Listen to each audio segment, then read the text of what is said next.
Chapter 5. Work. Step 1. Stay alive. Step 2. I don't know. Step 3. Profit. So, that's Huffington. The hoof. Or the core, if you were talking about the inner city where all the technological marvels were supposed to be. Glory had been filling us in all morning as we continued along the decayed road. But now, as it rose into an overpass, I had my first look at the city, and I didn't like it one bit. The core of Huffington lay on an island surrounded by sluggishly flowing green fluids, swirling with noxious pink contaminants. With such limited space, the buildings within the core rose higher and higher until the tops disappeared into the cloud layer. Some buildings ended in broken-off spars, while others leaned precariously against their neighbors. Clouds of green clung to the black, crumbling spires, and if there were Pegasi in those clouds, well, good luck to them. The entire core was backlit by a perpetual green glow that pulsed and flickered like a heartbeat. I could barely make out the skeletal remains of a bridge several miles ahead of us beside a large oval structure. On the sides of the river were the boroughs, the suburban sprawls that had once held the populace. Far less resilient than the skyscrapers of Huffington proper, they formed a thick belt of crumbling buildings and blocked roads. With the exception of the highway cutting towards the core, I couldn't see a way through it. The river flowed to the north on our left, the sprawl changing into more industrial-style buildings. To the right were more dead trees and raider territory. I could barely make out the top of a large building to our southwest. But what mattered to the three of us was the massive square building beyond the overpass. The building was surrounded by a berm of scrapped carts, sky carriages, and other debris. 4 large turrets clung to the corners, sweeping their long barrels back and forth. Bright neon lights flickered in the rainy gray weather. Megamart, they said, and beneath that in bright red paint was Finders Keepers. Unless I was mistaken, this was the headquarters of the Finders. We approached under the ominous gaze of the turrets. Each barrel seemed a match for Deus as we walked along the crumbling highway towards the gate. The half-dozen ponies looking boredly at the small trickle of traffic perked up at the sight of the three of us. "Entrance fee," a unicorn mare said as she looked over my barding. Her green hide was mottled with the oddest brown and gray splotches. "We have to pay to get in?" P21 said skeptically. 5 caps a head, 10 per Bessie. Or you can just become a finder for the discount price of 1,000 caps. You don't like it? Pick a direction and start walking," she said matter-of-factly. One of the guards looked closer at me and then broke into a grin. "Hey, Keystone, it's her, Security Mare." The others took note as well and immediately started to chuckle and talk to each other. I could have found DJ Pone3 and punted him clear over the core. They were saying it like I was Super Pony. "Bottlecap wouldn't mind if we gave her a pass." The camouflage mare looked at me coolly. "So she killed those psychos at Pony Joe's. That's not so much," she said as she looked me over. I half wanted to agree with her. I also didn't want to give up any caps just to get inside. "Hey, I couldn't just let them hang out along the roads. Pretty sure you folks need them," I said, as if it wasn't anything at all. But from the looks, I'd scored a win. I grimaced, not happy with the roll. But if it'd save me some money. It looked like I'd managed to say the right thing. "Go in. Make sure you talk to the manager. She was talking about you earlier," Keystone said as she stepped aside and let us in. "Fire a weapon and bring the wrath of gun down on you." "Nice job, Security Mare," P21 said once we were past, as we approached the front doors beneath the buzzing neon sign. I snorted. "Shut it." "You can be sore about your reputation, or you can use it. Not both," P21 replied casually. I stuck my tongue out at him, much to Glory's surprise. I was surprised that the interior more resembled a junkyard than anything else. Piles and pallets of scrap lay in carefully stacked rows. There were perhaps a dozen booths with vendors hawking their wares. I saw a drum-fed shotgun and promptly started salivating. There was a crude medical clinic set up over by the pharmacy, and their advertisement of radiation purging appealed more than the shotgun. A row of cots served as a hotel of sorts, and there was a kitchen. Overhead rested gun, a huge cannon mounted in a ceiling turret. I didn't even want to imagine.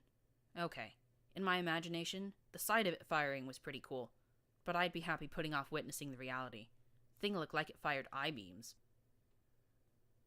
There were also probably as many ponies here as there were in Stable 99. They moved in small clumps, keeping a wary eye as they looked around.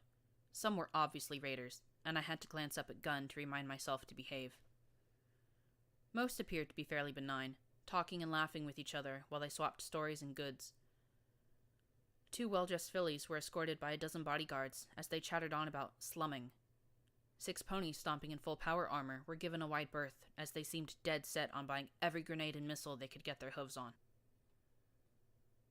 I felt a stab of guilt at the sight of 4 crusaders walking out with a full bag of canned goods, though at least they weren't the ones I knew. It's a regular slice of the wasteland. I wonder where the enclavers are, P-21 said, frowning as he looked at a bin full of grenades. Where do they find this stuff? All over, a lemon-furred, blue-maned mare answered brightly as she approached us. She had 3 bottle caps for her cutie mark. She wore a slightly off-color navy blue vest with a name tag that read, "Hello, my name is Bottlecap, your Mega Mart manager." Huffington had more military bases around it than any city in Equestria, on account of the enemy constantly attempting to disrupt research and development.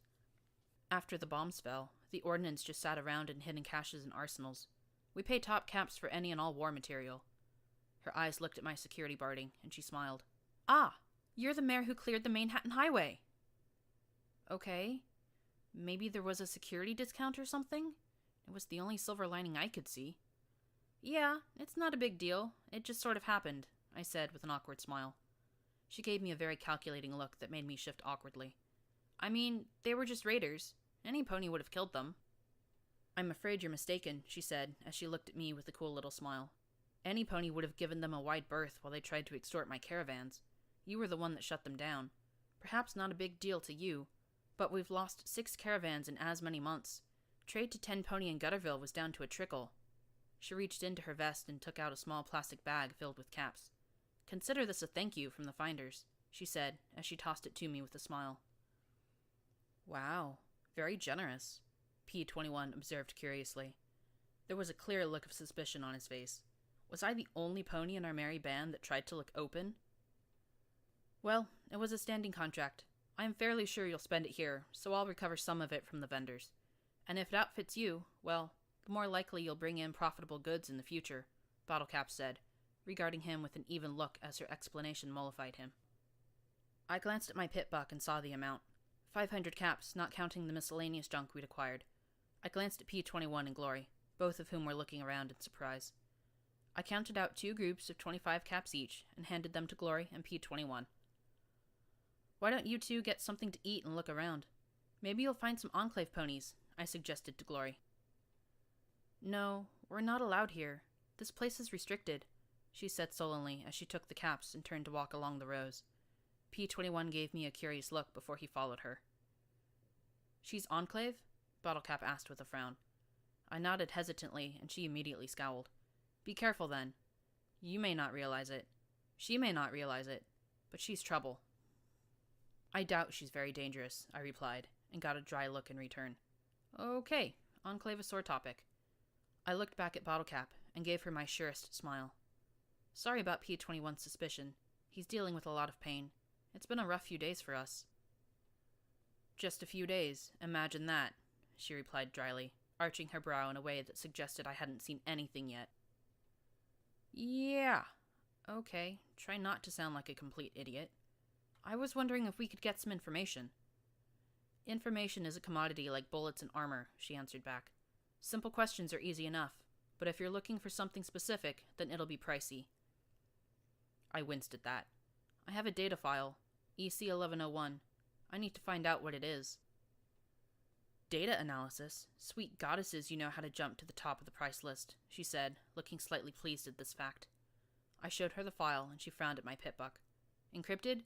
I nodded, and she closed her blue eyes, swaying her head back and forth a little before she concluded. 10,000 caps. She looked at me with an even, sober expression. "That includes our processing fee." Had her expression been anything but professional and serious, I would have laughed. 10,000? If you want a safe and reliable job, yes. I can think of cheaper sources, but they'd more likely shoot you and take the data themselves. If you want to buy an answer, 10,000 caps, she said with a conciliatory smile. "Sorry, but that's the honest answer." Great. The Get Info Quick plan just went swirling down the toilet. Now I needed to work on a Get Rich Quick plan. "Thanks. At least I have a number to aim for," I said with a sigh. A 5-digit number. I gave my best, Nightmare Moon May Kerrigan. So, any suggestions on a way to get 10,000 caps? I assume you want this money relatively quickly, rather than over the course of a lifetime?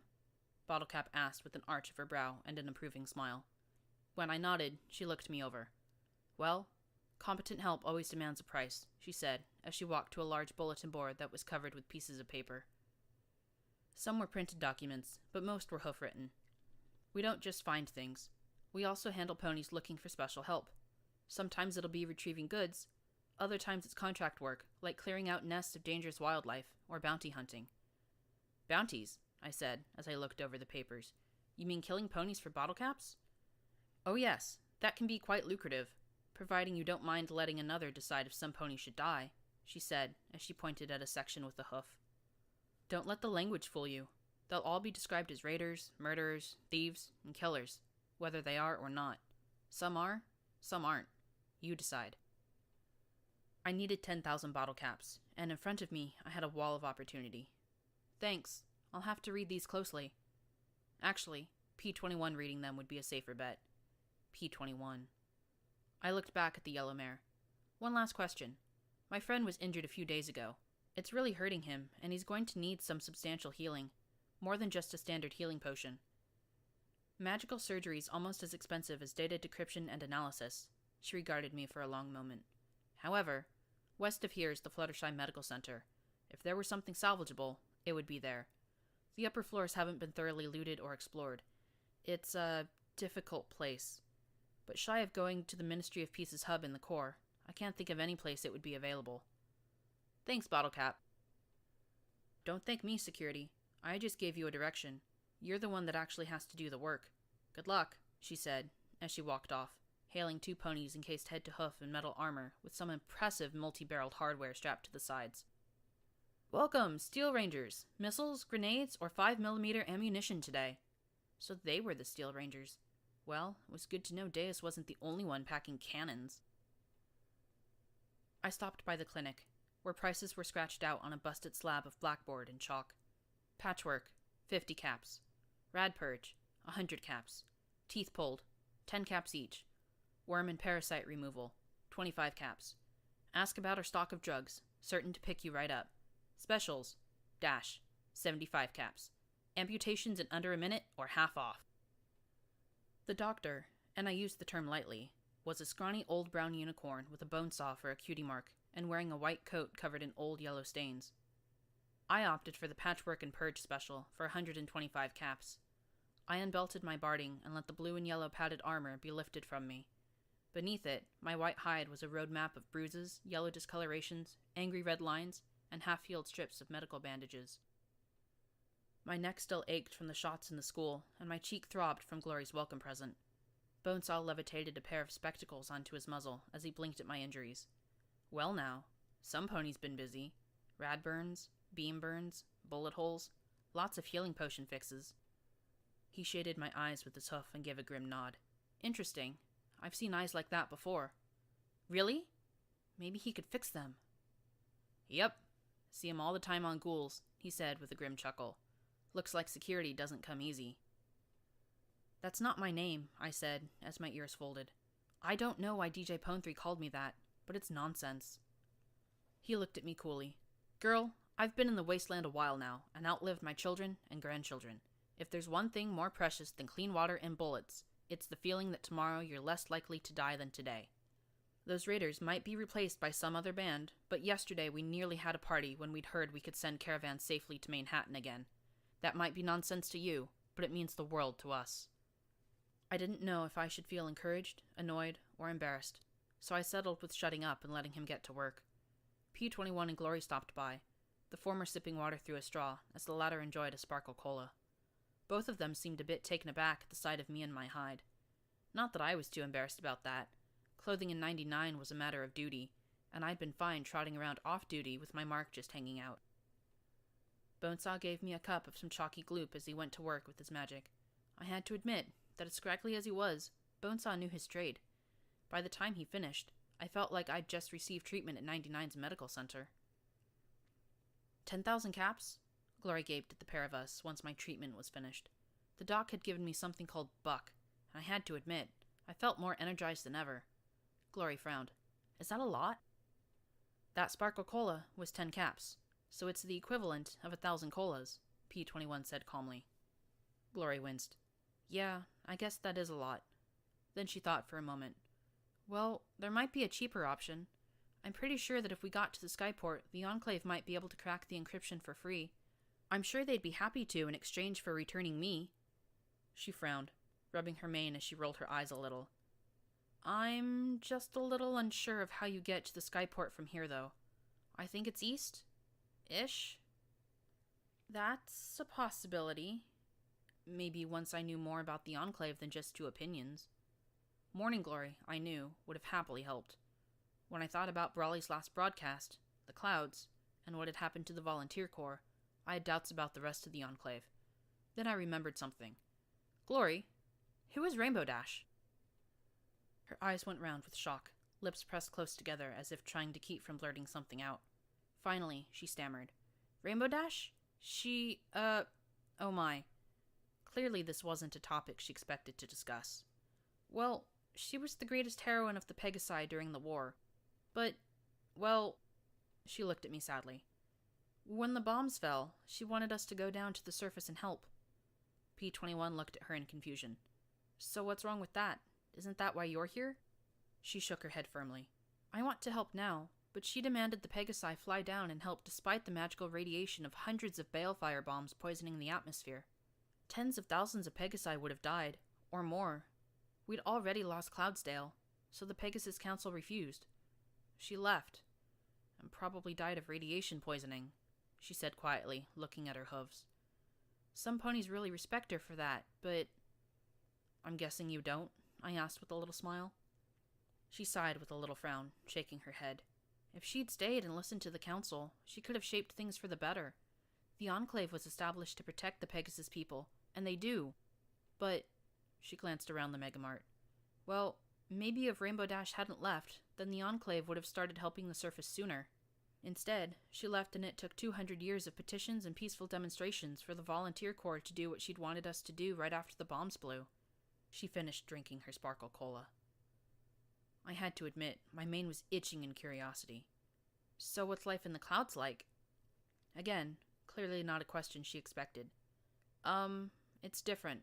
That's all I can really say, she said softly. We're not supposed to discuss Thunderhead.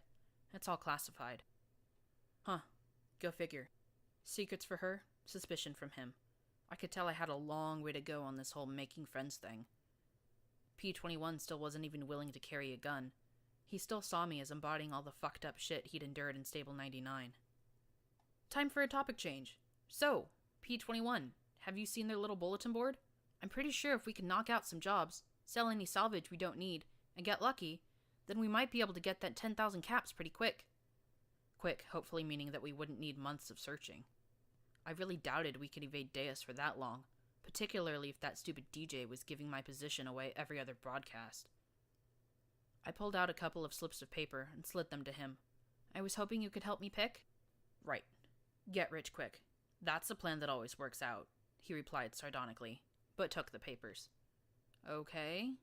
Kill so-and-so. No. No. No. He looked at one oddly, arching a brow. Okay. Kill and defile? No. Defile and kill? Ugh, what is wrong with these ponies? Then he frowned as he smoothed out a rumpled note written on the back of a lottery ticket. This one might be okay. Some mare wants us to collect rad-scorpion venom glands. Oh, to make antitoxin? Glory asked curiously. Casserole, P21 answered with a small roll of his eyes. Glory mouthed the word in bafflement as P21 went on. Apparently they're delicious and nutritious. She's paying 25 caps each. 600 caps if we can bring her 20. Apparently there's a pit west of here that's full of them. What's a rad-scorpion? I asked, glancing at Glory. Well, I heard they're like scorpions, only bigger. Great. So what's a scorpion? I asked with a crooked little smile. Clearly she wasn't used to facing my level of professional ignorance. A bug? Well, technically an arachnid, but... I stomped my hoof, cutting her off. Aha! Bugs! I can kill bugs! Bring on the caps! No moral ambiguity there. What else you got? He sifted through more. Murder. Not enough caps. Murder. Murder. Wait! Salvage. He lifted the yellowed printout. Iron Shod Firearms R&D Center. The poster wants us to get some components from their mainframe. Bonus if we can extract any blueprints still within the system. Great. So we get to the mainframe, rip out the blueprints and yank any spare parts, and get rich, I declared, getting winces from both of them. What? P21 looked at Glory. Can you remove parts? Well, I know the basics. Maybe? Glory said with a sheepish smile as she tapped her hooves together. Probably better than just yanking them out. That would be 1,000 caps, plus 200 per blueprint, P21 said calmly as he fished through some more. Huh. This is a recent one. Time sensitive. 2,000 caps to remove squatters at the Fluttershy Medical Center. My ears immediately perked. Remove? As in kill and mutilate? Glory looked at me with some concern. What? You've heard these contracts. The mutilation's always implied. Doesn't say they're raiders like all the rest, so it might be legit. Well, we should give it a shot then. After that, we can poke around. We might find something valuable. I tried to keep my voice as calm as possible, but P21 still looked suspicious. Okay, he usually looks suspicious. Honestly, what was the deal? You round up a guy for summary execution and they never trust you again? Well, if we found something to help his bum leg, maybe then he'd start thinking of me as a friend, rather than stable reminder. Okay, so we stomp some bugs, yank out some wires, and roust some squatters. How hard can that be? I said with a grin at the other two. P21 covered his face with his hoof, while Glory clearly seemed to have some doubts. What? She just had to say it, P21 muttered. I just had to say it, I shouted over the chittering, snapping horde that was advancing at me. The drum-fed combat shotgun I'd picked up for 100 caps roared over and over again as I retreated around the gravel pit, a half-dozen of the rad scorpions clawing at me with their pincers and stabbing me with their venom-tipped stingers. I couldn't miss at this range, but I also wasn't having the best of luck piercing their hides. Sats had failed me too. The targeting and time manipulation spell might have slowed things down, but it didn't stop time. By the time it finished, 2 of the rad scorpions were dead, but the remainder had put new holes in my forelegs with their razor-sharp pincers. I was going to have to visit Bonesaw again when this was all done. Fortunately, their barbed tails hadn't penetrated my barding yet. The gravel pit was filled with rusted machinery that made Morning Glory's job infinitely harder. She had to swoop under and around the girders, busted convoyers, and decaying equipment to try and follow me as I blasted ammo like crazy. She proved much more adept with the beam pistol fighting insects than ponies. I had no clue how she could aim the boxy contraption clenched in her teeth, but the soft crack of each shot mixed well with the throaty boom of my shotgun. This is getting out of hoof, P21 called from the lip of the pit, watching through a pair of binoculars. While I really wanted him to get a gun and join in the fight, I was glad for any help right now. More are coming out of the cave, Blackjack, he yelled as he gestured to the far wall of the gravel pit. Glory, I shouted, leaping aside as one got close enough to jab me with its stinger. It was with some satisfaction that my return shot took its tail off. Now if it just didn't have claws, pincers, or razor-sharp mandibles. Flash 'em! The small Pegasus blushed furiously, but the term was appropriate enough. The rad scorpions didn't seem to know how to attack a flying enemy. Meanwhile, her beam pistol rained down more shots to keep them off the grounded and more munchable pony. The flashing shots kept them disorganized, and I took some satisfaction when her shots killed one of the smaller varieties. I tripped over some rusty equipment and flailed as I struggled to stay on my hooves. One of the rad scorpions pounced, and I rolled onto my back while kicking with all 4 hooves to try and keep all its nasty pointy bits out of myself. Fortunately, I didn't need my hooves to fire my gun. I floated the barrel right against the scorpion's head. A single shot transformed the head into a spray of green globules and shattered chitin. If I could just keep them off me, this could be easy. They didn't seem to realize the shotgun was the real threat, not me. I kicked the corpse off, and the remaining rad scorpions shied aside long enough for me to get my hooves under me. I turned and ran, feeling nicks to my flanks as I took a healing potion, telekinetically unloaded the spent drum, and levitated a fresh one from my pack. Smacking it in place, feeling the magic take away some of the pain from my injuries, I turned once more and laid down a rain of buckshot that eroded the tenacious arachnids. Finally, the last one dropped, and I was able to go help Glory. I was quite glad she'd managed to keep them off me as I ran towards the confused milling mass. They were already worn down by the time I got there, too. 6 shots finished the rest of the chittering vermin. Okay, That wasn't so bad, I said with a laugh as Glory landed beside me. That was terrible, she countered. I decided not to tell her what I'd seen inside Pony Joe's. I'd take fighting bugs over smelling that any day. Why'd the ground just move? Look out, I screamed, seeing flashbacks of ghouls exploding from heaps of bone as I knocked Glory aside. From the middle of the pit heaved the largest rad scorpion I'd ever seen. It was as large as 3 ponies combined, with pincers large enough to snip my limbs and head like a daisy. Well, pictures of daisies. I always thought they were flimsy-looking flowers, but why was I thinking about flowers now? Its tail struck with such force that I could imagine it going right through me. Run away! We didn't have anything that could harm something like this. The problem was, for me at least, that the only way out was behind the giant rad scorpion. Worse, the thing was fast. I'd expected something so big to move ponderously, but it skittered after us with tenacity and swiftness. The only thing we had going for us was its size and the wreckage in the base of the gravel pit. A few shots revealed that I was right that the shotgun and beam pistol did nothing to it. Still, I had one ace in my pocket. I fished out the grenade with the blue band. Eat this! I shouted, as I telekinetically shot it right at the beast's maw. Eating was this thing's forte, and I pulled the stem right before it disappeared into the rad scorpion's mouth. 5 seconds. 10. Why was Gloria looking at me like that? What? That was a shock grenade, she yelled, as the giant rad scorpion scurried around towards us. A what?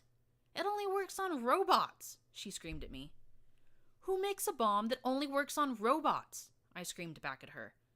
That's the stupidest thing I've ever... Look out! I yelled, as its tail shot out through the wreckage and nearly took Glory's head off. I kept looking for some opportunity to get past it and run out of the gravel pit, but it kept moving left and right. I could only fall back as it moved me towards...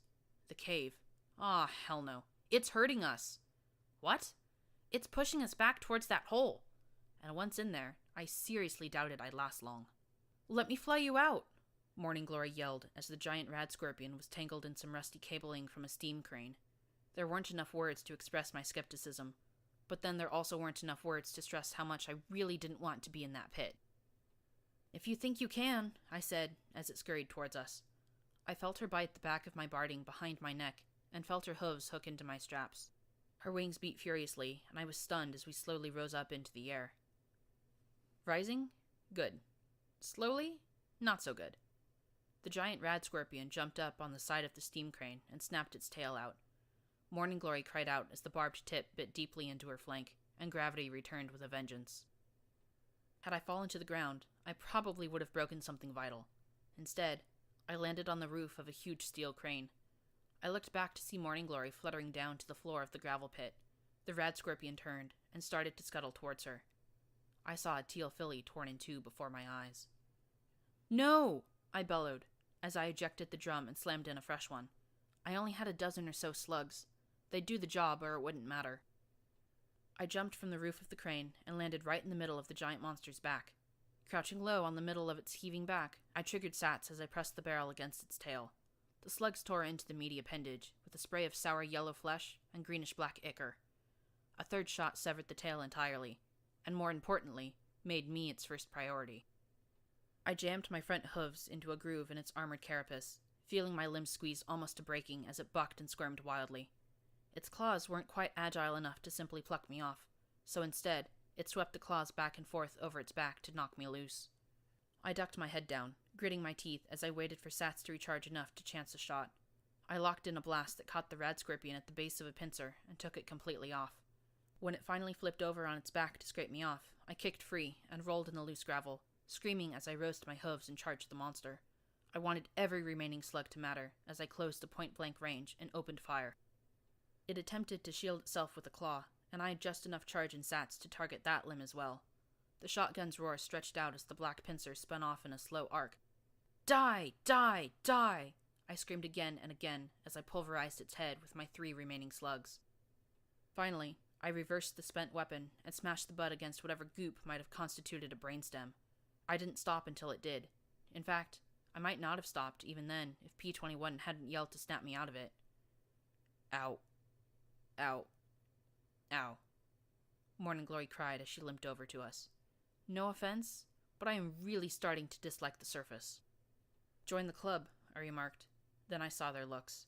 I was splashed almost head to hoof in rad scorpion bits.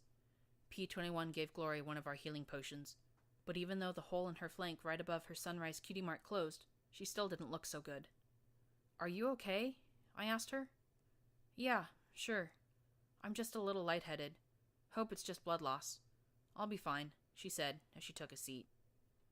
"When we get back, I'm going to find you some decent armor," I promised. "That uniform you've got is worse than useless." I had no idea what constituted a rad scorpion poison gland, but apparently P21 did. He and Glory went from scorpion to scorpion collecting them. It looked like we'd be making that bonus. Meanwhile, I headed over to the cave. More of a pit in the wall, really. Dozens of bones and other debris filled the cavity. Mostly earth and unicorn ponies, but there were 2 picked over Pegasi, too. I took the time to sift through with my telekinesis, and was rewarded with an assortment of ammunition, 2 energy cartridges, and a workable bolt-action rifle. I also found a Crusader's cape. There wasn't much of it left, but I still saw the rearing white filly on the stained blue patch. Carefully, I tore it from the scrap. Part of me wanted to wear it. Even though my mother was still alive, I doubted I would see her again. But then I thought about Scootle and Boing. I thought about asking P21, but I couldn't keep using him as my ethical barometer. I owed the Crusaders. Carefully, I took the patch and slipped it into a pocket. "Blackjack!" I was really starting to hate people shouting my name. I ran back out and saw P21 kneeling over the prone gray Pegasus. "Damn it, she wasn't fine. She's poisoned, isn't she?" I demanded as I ran to them.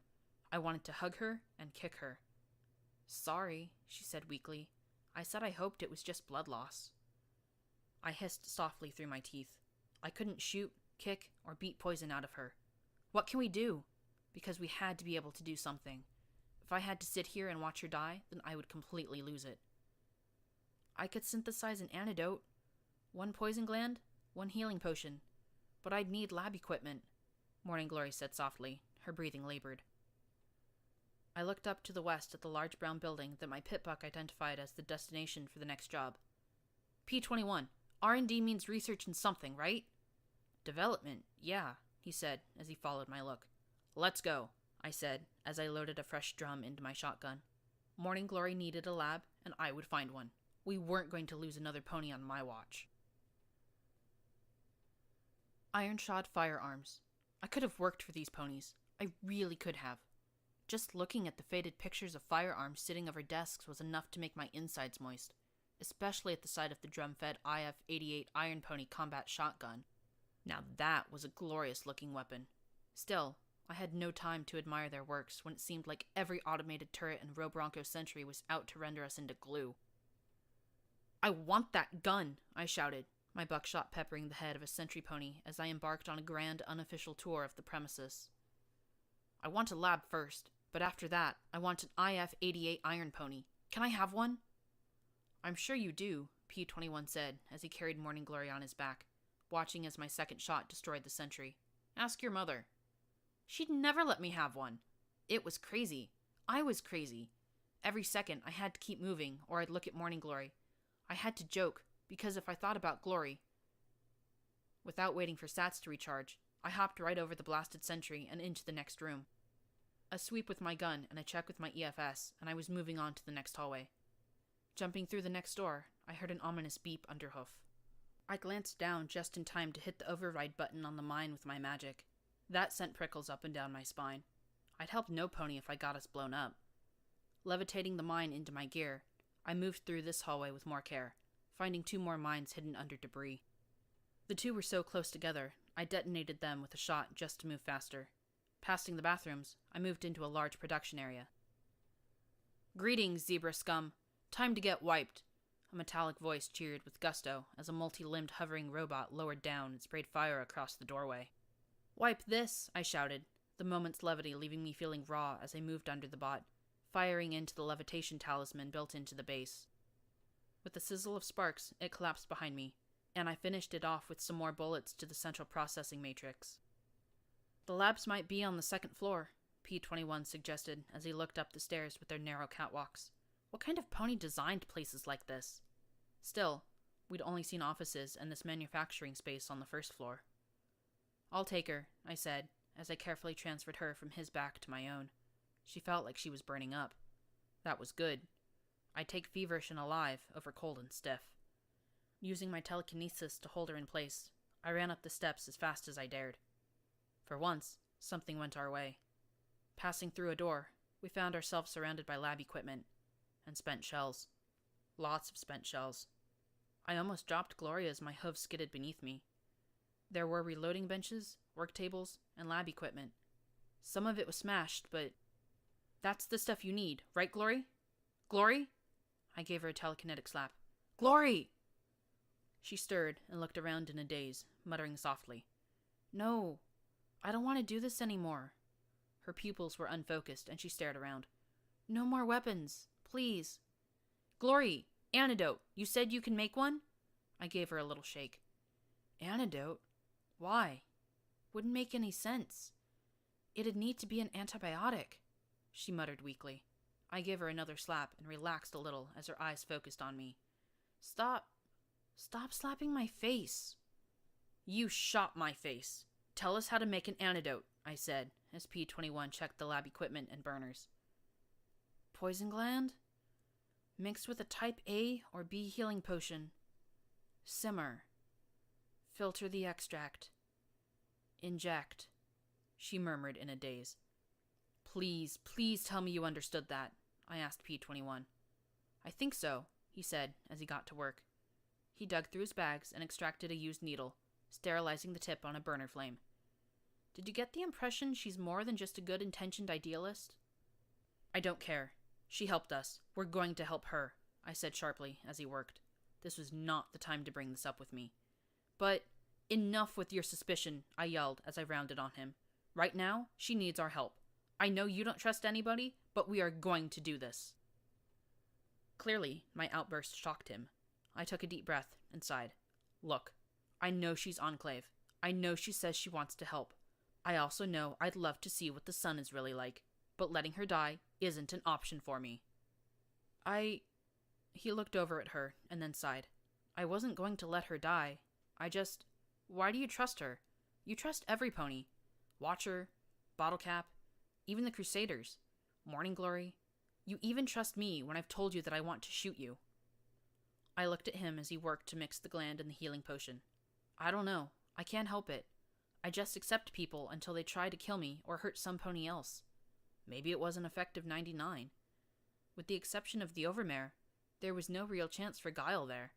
Every pony knew every pony, and even deep secrets were common enough knowledge. The closest you came to deception was bluffing at poker. I probably knew the dirt and flaws on 100 different mares in 99. I just believed that ponies are more likely to help than screw each other over. He chuckled softly.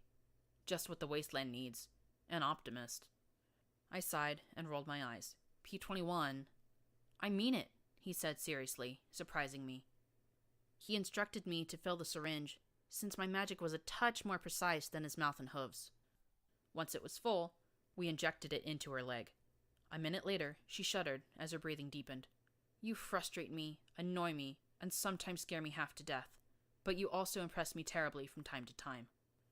So does that mean next time I talk to Watcher I can tell him we're friends? I asked with a smile. Closer to friends, he said, as he held his hooves a millimeter apart. About this much. I laughed and shook my head. Okay, good to know I'm making progress. I sighed, as I finally returned to paying attention to my surroundings. There were a number of red marks on my EFS. I'm going to clear the lab and see if I can find the mainframe. Right. Don't try and take parts out of it, he said with a half-joking, half-serious smile. I proceeded further into the lab, kicking brass and shotgun holes with each step. I had to admit, I was glad no pony had made it up here before us. There was a veritable cornucopia of ammunition up here. I passed by ammo crates with pistol, revolver, shotgun, and rifle ammunition. Several of them had markings I'd never seen before. Red, orange, green, blue, and black bands. And here I had a number of robot sentries to try them out on. Red proved to be some sort of incendiary that seemed rather futile. An orange shotgun shell, on the other hoof, exploded on contact like a grenade. Perhaps not as large a blast radius as the thrown variety, but still impressive. Green just splattered some sort of goo all over the metal. Then I fired a blue shell at a turret. There was an electric flash, and then the turret just stopped. I looked skeptically at the disabled device, and then at my gun. At first I'd been impressed. Then a minute later, the damn thing powered back up again, and I had to disable it the old-fashioned way, with buckshot. Black simply fired a bunch of tiny sharpened needles that bounced right off the armor of a few of the remaining sentries. I got to one door and immediately froze. I could feel the tingle in my skin even before I could hear the clicking of my pitbuck on my foreleg. Whatever was behind the locked door, I could live with the mystery. Finally, I cleared the last turret and discovered an office. Dr. Trottenheimer, research lead, was written on a tarnished plaque on the front. Inside were a safe and terminal. I'd leave them to the more reliable hooves of P-21. A unicorn skeleton sat in the chair, an unusual pistol on the floor next to it. As I looked, however, I noticed the bones appeared wrong, like his skull was made of wax and left too long near a heating duct. The hole in his skull didn't look blown out, but instead appeared melted. I reached out with my magic and carefully lifted the gun. I'd never seen its like before, but something about it made me squirm. I put it in my duffel bag. Most ominously, perhaps, my pitbuck identified it as simply Trottenheimer's Folly. Then I looked at the wall the exit wound pointed at. Like most buildings in the wasteland, Ironshod Firearms R&D was ridiculously over-engineered. I might not have known the first thing about construction, but there were some walls with 3 inches of armored plate squeezed inside a foot of reinforced concrete. It was made to withstand missiles. So when I walked to the hole in the wall, I could only stare through the glassy tunnel that passed through the armored office and the exterior of the room beyond that. I glanced back at Dr. Trottenheimer's corpse, then looked back at the hole. What the fuck kind of bullet had done that? It was an hour later when I swapped shifts with P-21 so he could work his lockpicking magic. He passed me a ratty old magazine with half the pages falling out. Apparently, it was some sort of cookbook, though it had some pretty odd articles like Plastic Explosives in You, and How Did Pinkie Pie Foil the Prance Bombing? 3 Theories. Glory's breathing had slowed and deepened, and it was a few minutes after P-21 left that she finally opened her eyes. "I'm alive?" she asked quietly. "Does this look like the afterlife?" I said with a snort. "Yeah, we flipped the bottle cap and it landed carrot up, so we had to save you," I said with a flippant grin. "You flipped a joke," I explained. "Don't Enclavers joke?" I said, arching a brow. "It's just Enclave ponies, Blackjack, not Enclavers." Morning Glory looked away. "And no, I don't suppose that we do," she said, as she slowly sat up, holding her head with her hooves. Ow. Ow. Headache? Stupid question. I fished in my bags for a bottle of sparkle cola and levitated it to her, deftly flipping off the top and pocketing it. She smirked as she held it in her hooves and took a drink. "So, you said some things while you were out of it that made P-21 curious." Instant evasive look. Not good. Worse, she looked upset. "I did? Something about no more weapons? I mean, I just found it ironic given that the nearest lab we found was a munitions laboratory, but P-21 was a little more curious," I said softly, hoping to coax her into opening up a little. She closed her eyes, looking away. I don't want to talk about it." "That's fine. Just fine. P-21 wants to shoot me for reminding him of home, but he doesn't want to talk about it. She did something with weapons in the Enclave and doesn't want to talk about it. I'd give one of my left legs for some pony without a dark and troubled past. Just, if you ever do, I know that I'd be glad to hear it," I said as I rose, leaving her to her sparkle cola. "I didn't have a choice," she said to my back, softly. "Excuse me?" I looked back at her with a politely curious expression. She stared down at the fizzy carrot-flavored water. "I didn't have a choice. In the Enclave, if you have an aptitude, then you're encouraged to accept training and an assigned job in your field." She sighed and closed her eyes. "My aptitudes were in technical engineering and medical procedures. I never worked on anything critical, but there was always talk. Talk about how something could be weaponized. Talk about how something could be used for the Enclave security." She looked back at the bottle. "I didn't like it." "So you couldn't just quit?" "Gee, looks like Stable 99 wasn't so unique after all." "I could, but it would have been complicated." I could tell she wasn't going to elaborate past that. "So I transferred into the volunteer corps, got my 2 weeks training and came down here." I gave a crooked smile. "You know, someday I'd really love to hear about life in the Enclave. Compare notes and all that." I can't. Please. It's not that I don't want to, she said softly as she stared at her hooves. It's that I can't. If they ever found out that I broke protocol, I have a family. Her lavender eyes begged me to understand. They'd be investigated. There'd be inquiries. My sister might lose her job. My father would certainly be disgraced. I can't talk about it. Not about Thunderhead or what I did there. Nothing. She covered her face with her hooves. It's not that I don't want to tell you. I can't, she said as she gave a snotty sniff. I felt that if I pushed her right now, I could make her crack. My mane itched just right to get some solid answers. Instead, I sighed and brushed my magic along her purple mane. Don't worry about it. I get it. And I'll tell P21 to drop it as well. So it looked like I'd be putting up with secrets for a bit longer. I rose and stretched. Finish that off, and then do me a favor. Take 3 or 4 of those glands and mix up a few more doses of antidote.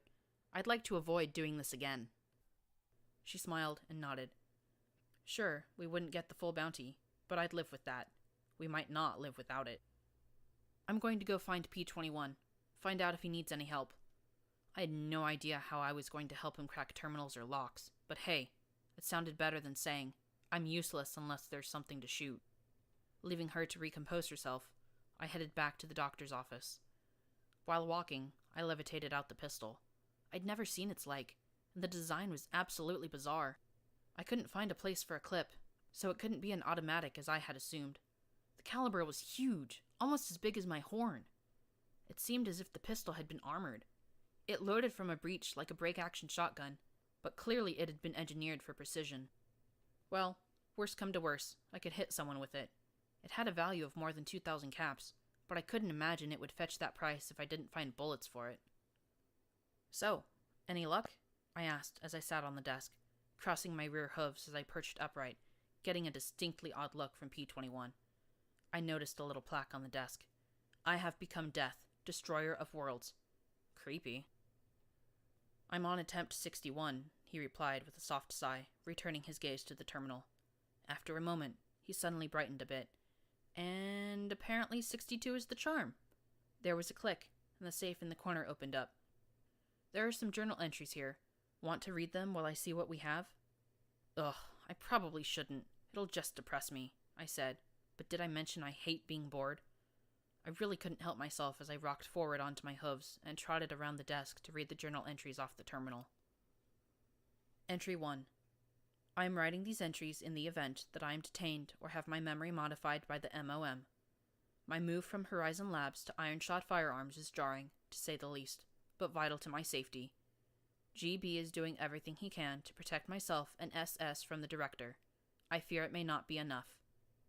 B was quite thankful to get an intellect such as mine on his R&D staff, but I've noticed considerable resentment of my addition from the old team. That doesn't matter. Though the new work may be far below my abilities, it is at least enough to provide for myself and my family, and, considering the current circumstances, it is probably better for me to keep my genius to myself for a while anyway. Entry 2. TB came by trying to convince me to work with the new director, Odious Mule. He has no loyalties to any pony but himself. It's clear that he feels quite superior for his betrayal. He kept going on about the winning side. PP sent more MOM goons to search my files, but they did not find these records. I hope I will be safe, if only for the moment. GB is fighting for us all. Entry 3. GB came to me last night. I've no idea how he bypasses security. I've never seen him so disturbed. For once, GB appeared quite at a loss, and he was truly desperate for my expertise. After PH and PS, haven't I done enough? No. For him, for his faith in believing in me when none would, I owe him this. He swore it would never be used on PL or PC. He said the most peculiar thing. There are greater threats. I am uneasy, but I will do this for him. Fortunately, I've grown quite adept at keeping secrets from my loved ones. This would only worry them, and the less they know, the safer they'll be from the MOM. Entry 4. I fear that my security may be compromised. Another conspicuous visit by the director again. He may be quite amiable, but I cannot allow him to sway me. He promised me a transfer to the MAS if I agreed to work with him. It was tempting. I was destined to work with the greatest forces known to pony kind. not to make bullets. As glorious as it would be to work under TS again, I had to decline. The director was quite put out. Entry 5. GB has provided the metal, flux, and cores necessary. As I am working for a firearms manufacturer, I craft the devices in the shape of bullets and guns. It is true enough to their function. I warned GB of the risks, but he was quite dismissive. I am not certain of him anymore. Is his agitation paranoia, or legitimate alarm? Am I crafting another dragon killer bullet like the ones that slew BM? I do not know any longer. Fourleaf wants me to spend more time at home. She says the girls miss me terribly. I hope that, after this, things will finally settle down. Entry 6. We are undone. GB has been arrested. My lab was raided by MOM officials. I don't think I've ever seen PP so happy. She questioned me personally. I told her precisely what I had done. It was not my fault that she lacked the intellect to understand me. I foiled her interrogation spells and sent her mind-digging lackeys on a tour of the Trottingham countryside. They've seized all my work, but they missed bullet number 9 still in the fabricator. It was quite pleasing to watch them gape at my art like stupid mules. Still, I am feeling quite ill from the flux. I should go home, but there's still so much to do. Even with GB gone, there are others he trusted, and I know how important he thought this was, even if I don't know why. Entry 7. There's something going on in the city. I thought it was just another attack when the sirens went off, but this was something different, far more substantial. For a moment, I heard the most horrible scream. After that, the entire building went into security lockdown. I can't leave my own office for fear of being vaporized by our own security ponies. There is no line out of my office. I suspect something quite terrible has happened. I fear the illness from flux contamination is progressing. Entry 8. There is no more point in waiting. No pony is coming. I'm not going to wait days for flux contamination or dehydration to claim me. The BGP and 1 BBP. Ironic. So much work and sacrifice for it these past weeks. So much concern for the vitally important need GB never bothered to tell me the details of, and this will be its first and only use. I've decided to rename it Trottenheimer's Folly. I am sorry, Fourleaf. You always said I was an unlucky pony. I don't know about unlucky, but I feel that I have been incredibly stupid. If anyone should ever discover this hidden log, please know that I always endeavored to serve Equestria with diligence, dignity, and honor. If by some chance my family should read this, know that Daddy is sorry. Farewell. Okay, well, at least I was right about one thing. It had depressed me. Also confused me out of my horn. I looked at the hole blasted through the wall and floated Folly in front of me. No shell casing remained in the breach. What do you think did this? I couldn't think of anything that could have caused that kind of damage. With bullets that ignited, exploded, shocked, perforated, or poisoned, what did you need that could do more than that? No idea, P21 said as he put some gold coins in my duffel bag. There were tons of finance reports and other papers in the safe, as well as a strange black case. It was a little longer than my hoof, but skinny. As I touched it, there was a soft pop and it opened. He immediately looked a little agitated. Wait, how'd you do that? I didn't see a lock or a seam or anything. I furrowed my brows as I smiled at him. P21? I shoot things. You're asking the wrong pony, I said, as I flipped open the lid and looked down at the empty interior. Well, that's anticlimactic, I muttered as I looked at the orange velvet-lined space, showing it to him. He looked equally baffled. After carefully going through the lab and the downstairs offices, I found myself sitting on more ammunition than I'd encountered yet.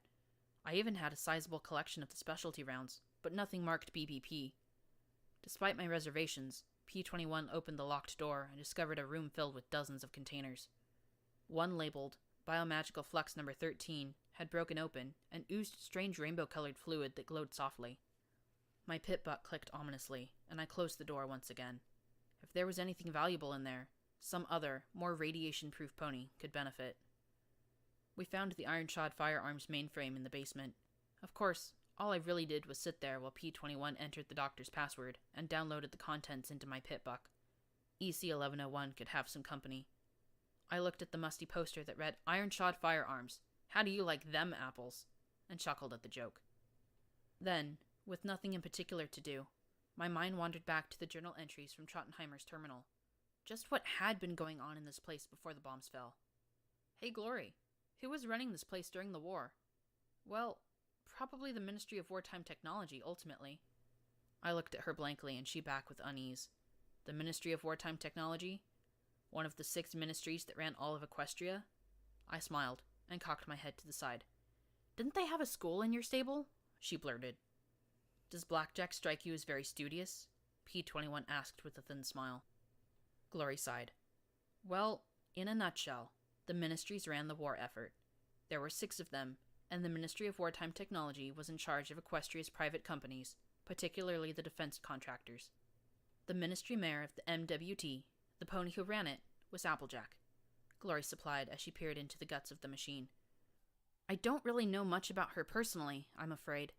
There was apparently plenty of friction between her and the ponies under her, though. Half of Hoofington was probably connected to the MWT in some way. Ironshod, Robronco, Flash Industries, Aegis Security, Boom Incorporated. They were all developing weapons for the war effort. All in Hoofington? I asked as I found a desk and sat my haunches on it, facing her and earning an amusingly baffled look. Hoofington was the war research effort. I understand it used to be a college town, but when the war picked up, the old town was leveled in a surprise zebra raid early on. The survivors swore to rebuild, and they did with a vengeance. Hoofington existed to invent things to kill zebras, and they were very good at it. Carefully, she deactivated the power and started to remove some internal components. Hoofington was a strange city, though. All the ministries were involved here, even the Ministry of Awesome, since Hoofington housed the Shadow Bolts. Still, according to the official records, Hoofington was almost like a country unto itself. Lots of secrets. Manhattan might have been bigger, Canterlot the capital, Philadelphia the industrial nexus, but Hoofington was the city of the future. Small wonder the zebras never wasted a chance to attack it. No other city in Equestria was targeted more. And then everything blew up, I commented softly, along with the future. Footnote: Level up. New perk, Shotgun Surgeon. When using shotguns, regardless of the type of ammunition used, you ignore an additional 10 points of a target's damage threshold.